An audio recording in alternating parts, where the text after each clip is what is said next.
카톡을 할 때 아버지들이 카톡을 던질 때는 아주 짧게 던지고요. 자녀들도 답변할 때는 아주 짧습니다. 예, 아니요, 알았습니다. 근데 엄마들이 카톡을 보낼 때는 내용이 길고 자녀들도 답변할 때 길게 합니다. 이게 어디에서 발생되냐면 여성들은 과정을 좋아합니다. 결과보다는. 그래서 드라마를 좋아하죠. 드라마도 그 과정 속에 뻔한 내용이면 주부들이 안 보기 때문에 시청률이 떨어지죠. 과정이 좀 색달라야만이 어때요? 시청률이 올라가요. 그런데 남자들은 어떤 속성을 가지고 있냐면 이미 결정론자들이에요. 이미 답이 정해져 있습니다. 무슨 말이냐면 예를 들어 정치 이야기를 하잖아요. 하면 안 된다는 이유가 뭐냐면 지지하는 당이 틀리면 그때부터 왼수가 되기 시작해요. 같이 지지를 하면 내 편이 되는 겁니다. 이게 남자와 여자의 차이점이에요. 특히 한국 남자들이 모든 것들을 결과를 가지고 판단하니까 상당히 부인들이 여기 있는 남편들을 제외하고는 다른 지역에 사는 대한민국 여성은 참 불쌍합니다. 왜냐하면 말이 안 통해요. 남자들하고 안 통해요. 근데 남편 그 뜻대로 남의 편이 되어줍니다. 그래서 왜 피곤하게 이야기를 하냐, 뻔한 이야기가 남들도 그렇다, 시끄러워, 이렇게 된다는 것이죠. 그러다 보니까 남자들이 항혼이 되면 대책 없이 매를 많이 맞습니다. 이런 경우가 왜 그러냐면 사고에 전환할 생각을 안 하게 된다는 거예요. 남성들이. 그러니까 답을 가지고 계속 이어가는 거예요. 근데 우리 신앙생활도 좀 비슷한 것 같아요. 예수 믿기 전이나 구원을 받아서 예수를 믿은 후에도 예수 믿는다면서도 사고가 바뀌지 않습니다. 복을 받게 되면 열심히 믿고 찬양하는데 복이나 열매가 주어지지 않고 어려움이 있게 되는 것들, 그때부터는 하나님은 나를 사랑하지 않아. 예수님이 어디 계시면서 그 신앙과 교회와 멀어짐을 급격하게 됩니다. 그래서는 이 질그 속에 와를 통해서 근본적인 사고의 변화가 먼저 필요하다는 거예요. 우리 믿는 사람은 이 사고의 변화가 없으면 늘 동중에 떠있는 신앙생활을 할 수밖에 없습니다. 그래서 오늘 7절에 이 말씀이 나오죠. 우리 7절을 다 같이 읽겠습니다. 예. 7절을 한 목소리로 시작. 우리가 이 보배를 질그릇에 가졌으니 이내 심히 큰 능력은 하나님께 있고 우리에게 있지 아니함을 알게 하려 함이라. 여기서 보배와 질그릇이 나옵니다. 보배는 예수님을 이야기합니다. 질그릇은 깨지기 쉬운, 나약하고 연약한 우리를 상징하고 있습니다. 이 보배하고 질그릇은 딱 한 가지만 공통적인 게 있고 나머지는 틀려요. 어떤 공통점이 있습니까? 구하기 어렵습니다. 보배는 너무 비싸서 구하기 어렵고 질그릇은 너무나 원가도 안 맞고 허접하고 가치가 없어서 구하기가 어렵습니다. 다시 말해서 보배와 질그릇은 어울리지 않아요. 예수님과 우리는 어울리지 않습니다. 그런데 실제로 보니까 보배를 질그릇에 가졌다고 표현을 합니다. 어울리지 않는데 보배와 질그릇이 매칭이 되고 있습니다. 두 번째 한번 보십시오. 자, 물건이 상품이 별로 안 좋더라도 원망 이렇게 잘 하면은 좀 가치 있게 보입니까? 이게 상품을 살 때 포장이 멋있으면 어때요? 굉장히 안에 있는 내용도 남들 볼 때는 멋있고 비싸게 보입니다. 그런데 한번 보세요. 보배를 어떤 포장지에 담겨놓습니까? 질그릇이라 정말 가치 없는 것을 포장을 해둔 거예요. 마치 보석을 얼마 봉투 있죠. 플라스틱 봉투에 놓은 거랑 마찬가지라는 거예요. 보배를 포장하려면 기스나지 않게 또 더 화려하게 보이기 위해서 좋은 포장지를 사용해야 되잖아요. 그죠? 그런데 두 번째 보니까 예수님께서 우리 안에 있다는 거예요. 근데 남들이 그때 믿지 않는 사람들이 그때 예수님을 존경하지 않겠습니까? 우리 때문에 믿지 않는 사람들은 예수님을 멸시할 수밖에 없고요. 세 번째는 또 더 중요한 게 뭐냐면 고개를 질그릇에 가졌으니 깨지지 않는다는 거예요. 질그릇은 깨지기 쉬운데 무엇 때문에 깨지지 않느냐?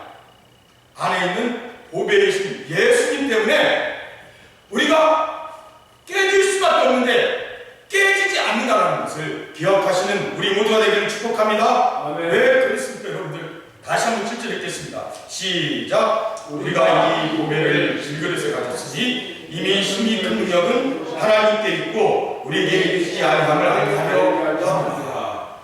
바로 우리는 우리의 능력으로 사는 존재들이 아니라 하나님의 능력으로 사는 존재들인 줄 믿습니다. 우리의 능력으로 살면 벌써 깨지고 좌절하고 넘어지고 부서졌습니다. 임생활 쉽지 않습니다. 고비고비 있었잖아요. 지금도 호락호락하지 않습니다. 그럼에도 불구하고 여기까지 왔던 것은 하나님께서 심히 큰 능력으로 우리를 책임져 주셨기 때문에 이 자리까지 오게 된 줄 믿습니다. 아멘. 이런 하나님의 능력만을 의지하라고 보배이신 예수님께서 우리 안에 있다라는 거고요. 그게 두 번째로 중요한 것은 뭐냐면 어떻게 하면 그것을 체험하면서 살 수 있는가요?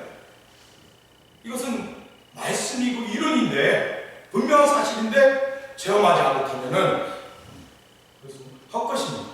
그래서 따라서 해주시기 바랍니다. 십자가의 의미를 알아야 합니다.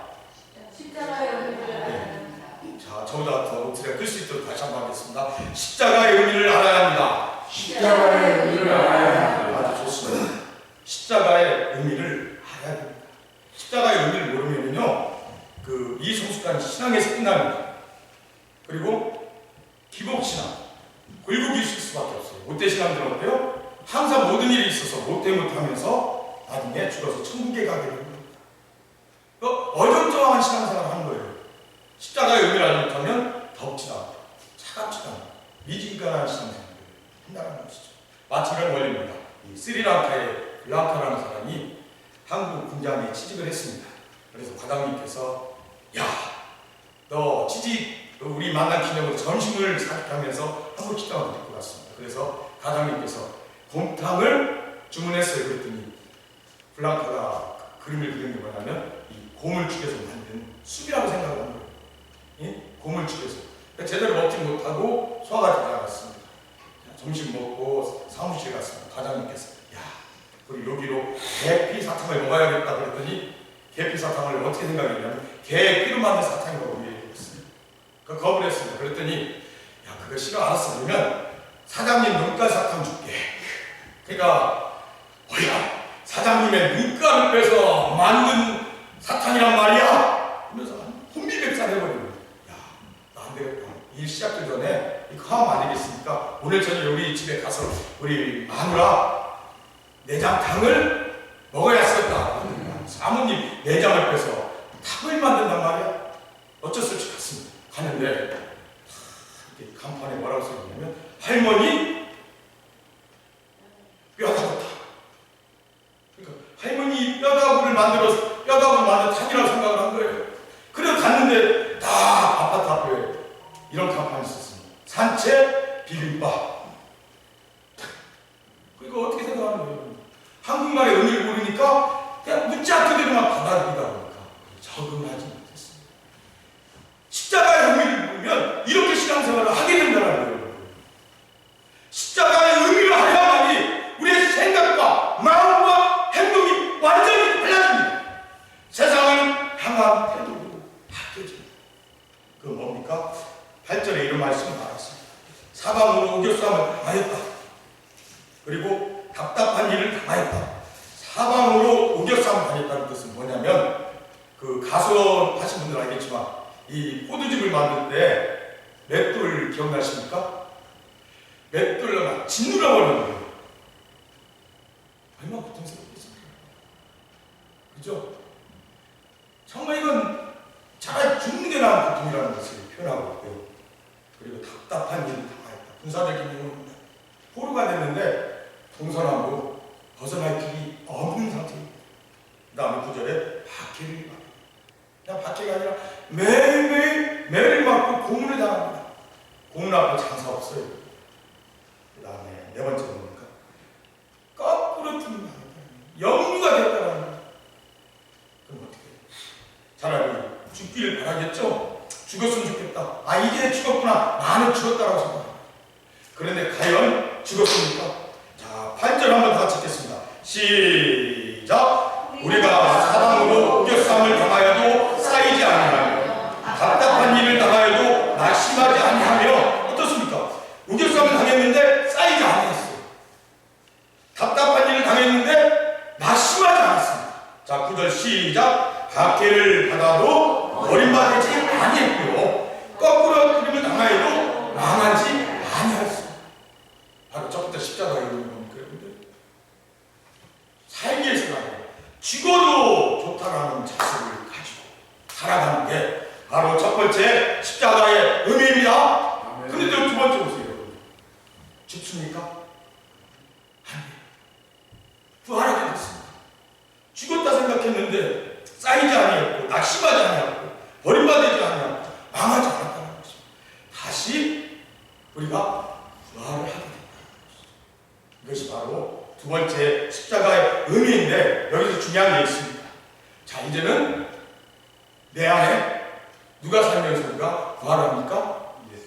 예수님께서 사시면서 부활을 하게 됩니다. 그래서 10절에 우리가 항상 예수의 죽음을 몸에 짊어지면 예수의 생명이 또한 우리 몸에 나타나게 하려 함이라. 우리가 왜 이렇게 고난을 받고 죽을 것 같습니까? 그런데 다시 살았어요. 그것은 예수의 죽음을 몸에 짊어진다는 것은 생명 또한 우리 몸에 나타날 수가 있고요. 11절에 우리 살아있는 자가 항상 예수를 위하여 죽음에 넘겨짐은 예수의 생명이 또한 우리 죽을 육체에 나타나게 하려 합니다. 갈라디아서 2장 20절이 그 상반부에 보면 아주 정확하게 표현합니다. 내가 그리스도와 십자가에 못 박혔나니, 그죠? 그리스도와 십자가에 못 박혔어. 그런즉 이제는 누가 사는 것이 아니에요. 내가 사는 것이 아니고, 그죠? 내 안에 그리스도께서 살아갑니다. 이것이 십자가의 의미의 세 번째입니다. 첫 번째 뭐예요? 죽는 거예요. 죽는데 다시 살았어요. 두 번째. 세 번째는 살았는데 내 것 같지만 이 육체 안에 누가 있습니까? 예수님께서. 그래서 우리는 누구의 능력으로 살아가야 합니까? 내 능력이 아니라 하나님의 힘이 큰 능력으로 살아가야 되는 그런 사후에 전환을 해야 되는 성도님들인 줄 믿습니다. 그러면 이제 우리에게 적용을 해보면 어떻게 살아야 되겠습니까? 첫 번째는 나를 놓아줘야 됩니다. 가장 먼 타인이 되어야 됩니다. 우리는 먼 타인에 대해서 관심이 없습니다. 그죠? 내 당뇨가 나를 고통스럽게 만들지, 지금 미국 디폴트 6월 1일 그것이 나를 관심 갖게 만들지는 않습니다. 어차피 뭐 미국 망하면 전 세계가 망하니까 또 뭐 민주당하고 뭐 또 이렇게 되게 그렇게 생각하는 거예요. 실제로 조금씩 협상이 들어가고. 그런데 와이프가 말이야 밥을 질게 했어. 먹는 게 기분이 나. 그럼 누구만 생각하는 거야? 자기만 생각하는 거예요. 짜증을 나고 그런 거죠. 우리의 삶은 그래요. 우리는 이성적인 존재인 것 같지만 기분에 좌우되는 존재입니다. 감정이라는 게 아니라 삶입니다. 이런 쪽으로는 내 중심으로 살아야 되겠어는 안 되겠다 하면서도 나를 타인으로 생각하지 않으나 항상 나를 집착하며 살 수밖에 없는 존재들입니다. 이게 신앙 안에서 가장 복잡되는 어려운 문제죠. 부부싸움을 왜 하죠, 우리가? 부부싸움을 하는 이유가 뭡니까? 딱 두 가지로 정리를 할 수 있어. 나는 옳고 상대방은 틀렸다. 그죠? 그러니까 상대방도 왜 부부싸움을 합니까? 나는 자기는 옳고 내가 틀렸다고 생각하기 때문에. 그럼 어떻게 돼요? 감정만 생각이 되고요. 자식들이 망합니다. 불안에 떨기 시작을 합니다. 왜? 내가 살아있기 때문입니다. 나를 벗어나고 내 안에 누구로 인해서 집착이 되어야 됩니까? 예수님으로 인해서 집착이 되어야 합니다. 역지사지라고. 그렇잖아요. 예수님께서 여러분 한번 생각해 보세요. 그냥 하나님으로 계시면 되는데, 예? 육신을 입고 성신을 입고 하나님과 본체가 동일하지만 종의 형체를 가지고 이 땅에 오셨습니다. 뭐 때문에 그래요? 우리의 죄문제를 해결해 주시기 위해서. 우리도 마찬가지입니다. 신앙인들은요, 나를 먼저 생각하는 것이 아니라 먼저 예수님을 먼저 생각하고 그 속에서 어떻게 행동할 것인가, 어떻게 살 것인가, 어떻게 내가 가지고 있는 부분들을 할애할 것인가에 대해서 고민을 할 때에 우리가 십자가의 의미를 거듭하며 살아가는 길인 줄 믿습니다. 네. 한번 내 자신을 타인으로 생각하는 그런 연습을 하길 바라고요. 나에게 가장 가까이 있는 사람들이 실은 나의 현실적인 가장 큰 왼수입니다. 큰 왼수예요. 나도 지금 머리 깎아달라고 까마시켜달라고 지금 몇 달 동안 머리를 안 깎아주고 있지 않아요. 근데 남한테 깎으려고 하면 엄청 시달리기 때문에 깎지를 못하는 상황입니다. 그러니까 얼굴 보면 꼴보기 싫잖아요. 근데 어떻게 생각하면 입장에서 생각을 해봐야죠. 아내 입장에서, 남편 입장에서, 그죠? 그리고 그들이 나보다 내 안에 중심이 되어야 돼요. 자식들이 중심되는 건요, 사랑 아니에요, 여러분들. 고슴도치들 지새끼는 사랑합니다. 그건 본능이에요, 본능.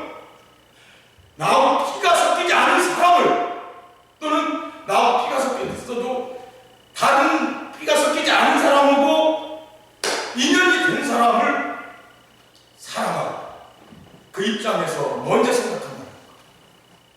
그건 정말 아주 힘든 일이지만 정말 예수님을 통해서 우리가 살아간다고 한다면 한번 나를 벗어던지고 가장 옆에 있는 사람을 내 중심으로 불러들이는 우리 모두가 되기를 축복합니다. 이제 마지막 두 번째는 제가 누가복음 5장 1절에서 11절에 베드로의 이야기를 한번 하면서 마칠까 합니다. 베드로하고 야고보 요한이 동업을 했어요. 사업을 하는데 크게 두 채를 빌렸죠. 죽으라고 저녁에 물고기를 잡으려고 했는데 잡혔습니까? 안 잡혔습니까? 안 잡혔죠. 허탈합니다. 허탈하고 이제 아침에 그물을 씻고 있는데 예수님께서 뭐라고 말씀하시냐면 저기 야가 네 배에 타게 좀 해줘라고 했죠. 제자들뿐만 아니라 다른 사람들을 가르치다가 예수님께서 야, 네 그물을 깊은 데로 던져라. 이게 깊은 데 그물을 던지면 고기가 안 잡힙니다. 저녁도 아니고 낮이면 안 잡혀요. 근데 베드로가 뭐라고 이야기했습니까? 말씀에 의지하여서 한번 해보겠습니다 했는데 수확량이 엄청났습니다. 그물 2개를 어때요? 채우기도 남을 만큼 말씀을 의지하여 했어요. 이야기까지는 다 알고 있으니까 이야기하잖아요. 다음 한번 생각합시다.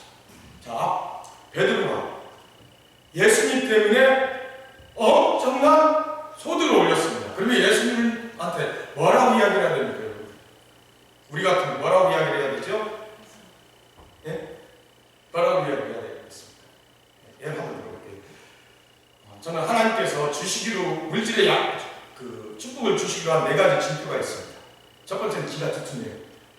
그 다음 제가 일자손금입니다. 일자손금이 부장을 거지라고 하는데 이마가 넓고요. 가장 불쌍한 자식을 소중하게 여기나가잖아요. 우리도 제 별명이 칼빈입니다. 거룩해서 칼빈이 아니라 칼 같은 군대라 제 별명이 칼빈입니다. 그게 당연히 이 물질을 주셔야 되잖아요. 어떻습니까? 제가 이렇게 이야기하니까 이성준 목사님 오시더라도 자주 왔으면 좋겠다라는 생각이 안 듭니까? 옆에만 살짝 스쳐도 뭔가 돈이 나올 것 같아서 정상적인 사람이 아니라 예수님 잠깐 뵙면서 예수님 우리 고기 잡을 때마다 항상 저희 배에 타십시오. 그리고 말씀만 하십시오. 제가 예수님께 상을 드리고 제 직원들이 있고 저도 먹고 살아야 되니까 씨를 갖겠습니다. 그게 맞지 않아요, 여러분들? 한번 현실적으로 생각해봐요. 그것도 안 되니까 예수님이 살을 갖고 제가 육을 가져야 됩니다. 이게 전반적인 신앙생활이에요, 여러분들. 근데 베드로는 뭐라고 하겠습니까? 주여, 나를 떠나소서. 나는 죄인이로소이다. 예수님께서 사람을 낳는 어부가 되게 하려고 했더니 어떻게 했습니까? 모든 것들을 다 육지해버리고 예수님을 쫓게 되었습니다. 그죠? 내 중심에서 벗어났다. 한번 베드로처럼 순간순간마다